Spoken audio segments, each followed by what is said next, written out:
ಎಲ್ರಿಗೂ ನಮಸ್ಕಾರ. ಇಂದದನ್ನು astro and life ಕೇರ್ಗೆ ಸ್ವಾಗತ. ನಾನು ಮಾಡುವಂತಹ ಕೆಲಸದ ಸ್ಥಳದಲ್ಲಿ ಯಾರೂ ನನ್ನನ್ನು ಗುರುತಿಸ್ತಾ ಇಲ್ಲ. ಅವರು ಕೊಡೋ ಕೆಲಸವನ್ನು ಮಾಡ್ತೀನಿ. ನನಗಿಂತ ಕೆಳಗೆ ಇರುವಂಥವರು ಕೆಲಸವನ್ನು ಸರಿಯಾಗಿ ಮಾಡದೇ ಇದ್ದಾಗ ಆ ಕೆಲಸವನ್ನು ನಾನು ಮಾಡ್ತೀನಿ, ಅಥವಾ ಆ ಕಂಪನಿಯನ್ನು ನನ್ನ ಕಂಪನಿ ಅಂತಲೇ ತಿಳ್ಕೊಂಡು ಮಾಡ್ತೀನಿ. ಎಲ್ಲ ಮಾಡಿದರೂ ಸಹಿತ ನನ್ನನ್ನು ಮಾತ್ರ ಗುರುತಿಸಲ್ಲ. ಇಂಥ ಸಂದರ್ಭದಲ್ಲಿ ಕೆಲಸದ ಸ್ಥಳದಲ್ಲಿ ಗುರುತಿಸುವಂತೆ ಆಗೋದಕ್ಕೆ ಸಿಂಪಲ್ಲಾಗಿ ನೀರು ಹಕ್ಕಿಯ ಚಿತ್ರವನ್ನು ತಾವು ಕೆಲಸ ಮಾಡುವಂತಹ ಸ್ಥಳದಲ್ಲಿ ಇಟ್ಕೊಂಡು ಅದನ್ನು ನೋಡ್ತಾ ಕೆಲಸ ಮಾಡಿ.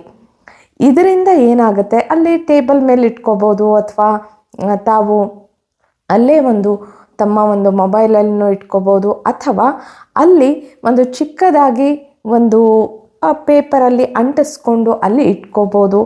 ಈ ರೀತಿ ತಾವು ನೀರು ಹಕ್ಕಿಯ ಚಿತ್ರವನ್ನು ಇಟ್ಕೊಂಡು ನೋಡ್ತಾ ಕೆಲಸ ಮಾಡಿದಲ್ಲಿ ತಮ್ಮನ್ನು ಅಲ್ಲಿ ಗುರುತಿಸೋದಕ್ಕೆ ಪ್ರಾರಂಭ ಮಾಡ್ತಾರೆ. ಹಾಗಾದರೆ ನೀರು ಹಕ್ಕಿ ಚಿತ್ರ ಇಟ್ಕೊಂಡ್ಬಿಟ್ರೆ ಹೀಗಾಗ್ಬಿಡುತ್ತಾ ಅಂತ ಅನ್ನಿಸ್ಬೋದು. ಕೆಲವೊಮ್ಮೆ ನಾವೇನು ಮಾಡ್ತೀವಿ, ದೊಡ್ಡ ದೊಡ್ಡ ಪರಿಹಾರಗಳ ಬಗ್ಗೆ ಯೋಚನೆ ಮಾಡ್ತೀವಿ. ಅಷ್ಟು ಖರ್ಚು ಮಾಡಿದರೆ ಪರಿಹಾರ, ಹೀಗೆ ಮಾಡಿದರೆ ಪರಿಹಾರ. ಕೆಲವೊಮ್ಮೆ ಸಿಂಪಲ್ಲಾಗಿ ಅತ್ಯಂತ ಕಡಿಮೆ ವೆಚ್ಚದಲ್ಲಿ ಇರುವಂತಹ ಪರಿಹಾರಗಳು ಸಾಕಷ್ಟಿವೆ. ಅವುಗಳು ಕೆಲಸ ಮಾಡುತ್ತವೆ ಕೂಡ. ಆದರೆ ನಾವೇನು ಅಂದ್ಕೊಳ್ತೀವಿ, ದೊಡ್ಡ ದೊಡ್ಡ ಪರಿಹಾರಗಳು ಚೆನ್ನಾಗಿ ಕೆಲಸ ಮಾಡ್ತವೆ, ಅಷ್ಟು ಮಾಡಿದರೆ ಮಾತ್ರ ಕೆಲಸ ಮಾಡುತ್ತೆ, ಹೀಗೆ ಎಲ್ಲ ಭಾವಿಸ್ತೀವಿ. ಆದರೆ ಚಿಕ್ಕ ಚಿಕ್ಕದ್ರ ಕಡೆ ನಮ್ಮ ಗಮನ ಇರಲ್ಲ. ಹಾಗಾಗಿ ಈ ನೀರು ಹಕ್ಕಿಯ ಚಿತ್ರವನ್ನು ಇಟ್ಕೊಂಡು ನೋಡ್ತಾ ಇರಿ ಮತ್ತು ಕೆಲಸವನ್ನು ಮಾಡ್ತಾ ಇರಿ. ಇನ್ನು ಕೆಲವೊಂದು ಯೋಜನೆಗಳನ್ನ ಕೊಡ್ತಾರೆ, ಅಂದರೆ ಟಾರ್ಗೆಟ್ ಅಂತ ಕೊಡ್ತಾರೆ. ಆ ಟಾರ್ಗೆಟನ್ನು ಪೂರ್ತಿ ಮಾಡೋಕ್ಕಾಗ್ತಾ ಇರಲ್ಲ. ತುಂಬ ಸ್ಟ್ರೆಸ್ ಆಗ್ತಾ ಇರುತ್ತೆ. ಎಷ್ಟೊಂದು ಕೆಲಸ ಮಾಡಬೇಕು.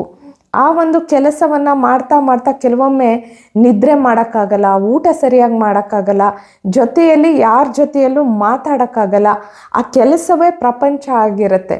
ಹಗಲು ರಾತ್ರಿ ದುಡಿದ್ರೂ ಆ ಟಾರ್ಗೆಟ್ನ ಪೂರ್ತಿ ಮಾಡೋದಕ್ಕೆ ಕಷ್ಟ ಆಗ್ತಿರತ್ತೆ. ಅಂತಹ ಸಂದರ್ಭದಲ್ಲಿ 3 ಮೊಲದ ಚಿತ್ರವನ್ನು ಇಟ್ಕೊಂಡು ನೋಡ್ತಾ ಇರಿ. ಹಾಗೆಯೇ ಅಂದರೆ ನೋಡೋದಕ್ಕೂ ಪುರುಸೊತ್ತಿಲ್ಲ ಅಂತ ಅನಿಸ್ಬೋದು, ಅಷ್ಟು ಕೆಲಸ ಇರ್ಬೋದು ಟಾರ್ಗೆಟ್ ಅಚೀವ್ ಮಾಡಬೇಕಾದ್ರೆ. ಆದರೆ ತಮ್ಮ ಕಣ್ಣಿನ ದೃಷ್ಟಿಗೆ ಅದು ಬೀಳ್ತಾ ಇದ್ದರೆ ಸಾಕು. ಜೊತೆಗೆ ಕೆಲವೊಂದು ಸಾರಿ ನಾವೇ ಟಾರ್ಗೆಟ್ ಇಟ್ಕೊಂಡಿರ್ತೀವಿ, ಈ ಕೆಲಸವನ್ನು ಈ ಸಮಯದೊಳಗಡೆ ಪೂರ್ತಿ ಮಾಡಬೇಕು ಅಂತ. ಬೇರೆಯವರು ಯಾರೂ ನಮಗೆ ಟಾರ್ಗೆಟ್ ಕೊಟ್ಟಿರಲ್ಲ. ಅಂತಹ ಸಂದರ್ಭದಲ್ಲಿಯೂ ಸಹಿತ ತಾವು ಈ 3 ಮೊಲದ ಚಿತ್ರವನ್ನು ಇಟ್ಕೊಂಡು ನೋಡ್ತಾ ಇರ್ಬೋದು. ಮುಂದಿನ ಸಂಚಿಕೆಯಲ್ಲಿ ನಾವು ಮತ್ತಷ್ಟು ವಿಷಯಗಳೊಂದಿಗೆ ಭೇಟಿಯಾಗೋಣ. ಅಲ್ಲಿವರೆಗೆ ಶುಭಮಸ್ತು. ಧನ್ಯವಾದಗಳು.